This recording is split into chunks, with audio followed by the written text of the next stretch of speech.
चाहते हैं मैं ऐसी स्टोरीज़ और लेके आऊँ तो please do subscribe my channel और बेल का आइकन को ज़रूर प्रेस करें, जिससे आने वाली नई स्टोरीज़ आपको ज़रूर मिल सके। कहानी मुझे भेजी है रुखसार ने, जो कानपुर शहर में रहती थी। ये जब उस दिनों की बात है जब वो 5 साल की थी और स्कूल में पढ़ती थी। हेलो, मेरा नाम है रुखसार और ये जो मैं वाक़या आपको बताने वाली हूँ ये मेरी साथ हो चुका है। ये बिल्कुल रियल वाक़या है और वो आज ही मैं सोच के बहुत ही घबरा जाती हूँ। ये उन दिनों की बात है जब मैं कानपुर शहर में रहती थी और मैं स्कूल जाया करती थी। एक दिन स्कूल में मैं अपनी दोस्त कौसर के साथ क्लासरूम से बस बाहर ही निकली थी जब हमें मिस बिगेंजा मिल जाती हैं और वो हमसे एक कहती हैं, बेटा क्या इस बुक्स को तुम ज़रा लाइब्रेरी में रख देना, मुझे क्लास के लिए देर हो रही है। हम लोग भी बड़ी खुशी खुशी उनसे बुक्स वगैरह लेके लाइब्रेरी जाने लगते हैं और जाते ही जाते हमें एक बात याद आती है, कौसर तुम्हें पता है ना लाइब्रेरी के बारे में लोग क्या कहा करते हैं कि यहाँ कुछ है। हाँ कौसर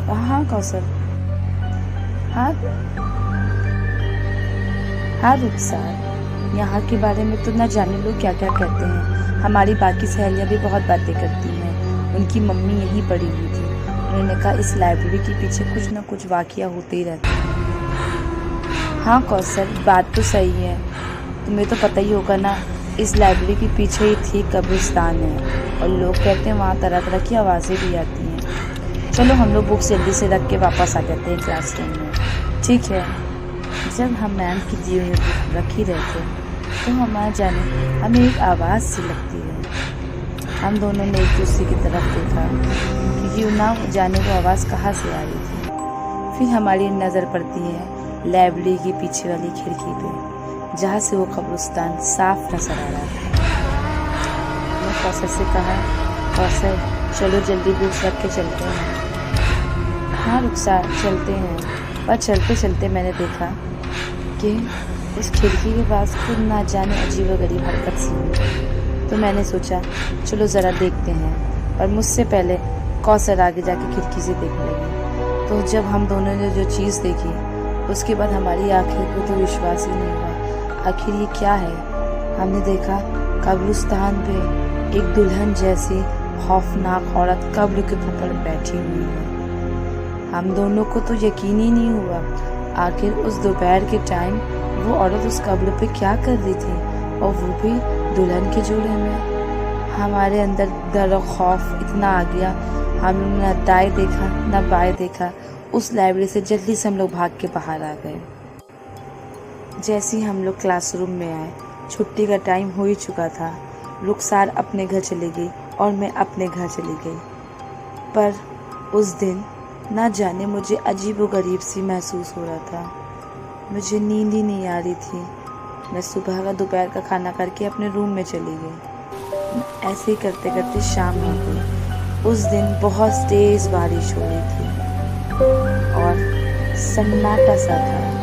आसपास के लोग भी नहीं थे। उस तेज़ बारिश में सिर्फ बारिश की आवाज़ सुनाई दी और मैं मन ही मन डरती जा रही थी। ना जाने स्कूल से आने के बाद मुझे क्या हो गया था। मेरे दिल में खौफ के सिवा और कुछ नहीं महसूस हो रहा था। एक अजीब सा डर मुझे लग रहा था। बस ये सोचते सोचते मेरी आँख लग गई और मैं सो गई। जब मैं उठी तो मैंने क्या देखा कि खिड़की के पास अजीब सा साया नजर आ रहा। मैं बहुत ही ज़्यादा डर गई। मैंने कहा ये क्या है? ये अजीब सी चीज़ें क्या है जो मुझे नज़र आ रही है? मैंने डरते हुए कहा, कौन हो तुम लोग? आखिर मुझसे क्या चाहते हो? मैंने तुम लोग को क्या बिगाड़ा है? मुझे छोड़ दो प्लीज़, मुझे छोड़ दो। वो साए लगातार मुझे दिखते आए। मेरे खौफ से मैं डर गई बहुत। इतनी देर में ही मेरी मम्मी आ जाती है और वो क्या देखती हैं, मैं बेड पे बेहोश पड़ी हुई हूँ। वो बहुत ही घबरा जाती है। अल्लाह ना जाने मेरी बच्ची को क्या हो गया है। रुखसार बेटा रुखसार, आंखें खोलो, क्या हुआ तुम्हें? जब उन्होंने मेरा सर छुआ तो उन्होंने देखा मुझे तेज़ बुखार है। उन्होंने फ़ौरन ही मेरे पापा के पास जाके कहा, ना जाने देखिए रुखसार को क्या हो गया है, वो बेहोश हो गई है और उसका माथा ही बहुत तेज चल रहा है, हमें तो तुरंत ही डॉक्टर के पास जाना होगा। चलिए डॉक्टर के पास जल्दी चलिए। मेरे मम्मी पापा मुझे हॉस्पिटल में लेके जाते हैं और डॉक्टर कहते हैं चेकअप। डॉक्टर कहते हैं इनका बीपी बहुत ही लो है, वैसे इनको कोई ख़ास तो प्रॉब्लम नहीं है, पर ये हो सकता है डर की वजह से ये बेहोश हो गई या फिर कुछ इनको प्रॉब्लम। मम्मी पापा मुझे घर ले आते हैं और मैं वहाँ पे जैसी घर आती हूँ मैं रोने लगती हूँ।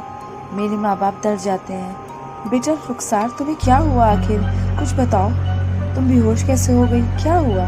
मैंने उनको पूरा वाक़या बताया।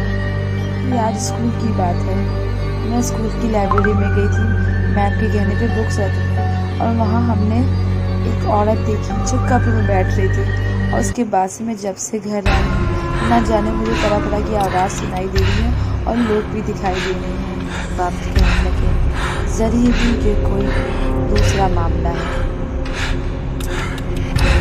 फिर हम मौलाना यहाँ पहुँचते हैं। मेरे पापा उनको सारा वाक़या बताते हैं, स्कूल से लेकर घर तक की बात बताई। मौलाना एक मिनट में ही सब मामला समझ गए।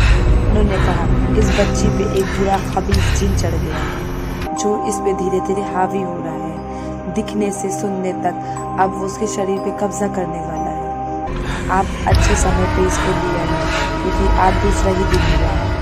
मेरे मम्मी पापा ये सुन के बिल्कुल हैरान हो जाते हैं। फिर मेरे पापा कहते हैं मौलाना साहब ये तो बहुत ही दिक्कत की बात हो गई है, हमारी एक ही लड़की है और ये इकलौती लड़की हमारी बड़ी ही जान है हमारी, आप जल्दी ही इसको सही कर दिए। आप घबराइए ना, इस इल्म का मुझे पूरा हुआ है, मैं इस आँख को बहुत ही जल्दी सही कर दूंगा, बस अब मैं जो जो कहूँ आप वो करिएगा। फिर उन्होंने मेरे पापा से कुछ अगरबत्तियाँ और सामान वगैरह मंगाया और फिर इल्म करना उन्होंने स्टार्ट किया। मौलाना साहब ने मेरे पापा से कहा मुझे ये इल्म करने के लिए आपके घर चलना होगा क्योंकि उस घर से ही उसका कनेक्शन बढ़ गया है, तो उस जगह ही पे मुझे जाके उसको ख़त्म करना होगा। मेरे पापा कहते हैं जी मौलाना चलिए, मैं अपने साथ कार लाया हूँ तो आप हमारे ही साथ चलिए। फिर हम सब लोग घर को रवाना होते हैं। मौलाना मेरे पापा से कहते हैं इस बच्ची का कमरा कौन सा है, मुझे वहाँ ले चलिए। मेरे पापा कहते हैं ये लास्ट वाला कमरा मेरी बच्ची का है। मौलाना कमरे में जाते हैं तो उनको एक साया नज़र आता है, उस खबीस जिन का साया उनको नज़र आ जाता है साफ साफ, पर हम लोग को कुछ नहीं दिख रहा था। मौलाना साहब कहते हैं आप सब लोग कमरे के बाहर चले जाइए, अब बाकी का काम मुझ पे छोड़ दिए। पर हमें आवाज़ सुनाई दे रही थी मौलाना साहब की, डोर के बाहर उनकी आवाज़ साफ साफ समझ आ रही थी। वो गुस्से में कहते हैं ए खबीस जिन, तू उस लड़की को परेशान कर रहा है, क्या बिगाड़ा इस लड़की ने तेरा। फिर मुझे कहता है ये लड़की ने मुझे देखा था, मैं बड़े दिन से उस कब्र के पास रहता था कि कोई ना कोई मुसाफिर आए जिसके साथ में जाऊँ, पर ये लड़की ने पलट के मुझे दोबारा देखा और मैं उसकी आँखों के जरिए उसमें समा गया। अब ये जहाँ जहाँ जाएगी मैं इसके साथ रहूँगा। मौलाना मुझसे मेरे कहते हैं एक मासूम बच्ची है, तुम इसको छोड़ दो वरना मैं तुम्हें ख़त्म कर दूँगा। वो भी कहता है मैं इसे नहीं छोड़ूंगा, मुझे ये पसंद है, मैं इसको अपने साथ ले जाऊँगा, मैं इसको मार डालूँगा। मौलाना साहब गुस्से में कहते हैं तू ऐसे नहीं मानेगा, रोक। मौलाना साहब कुछ दुआएं पढ़ते हैं और वो फूंक के उसके ऊपर करते हैं और वैसे ही मुझे जलने लगता है।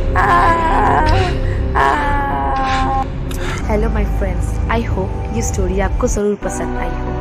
अगर आप चाहते हैं मैं ऐसी स्टोरीज और भी करूं तो please do subscribe and like my channel.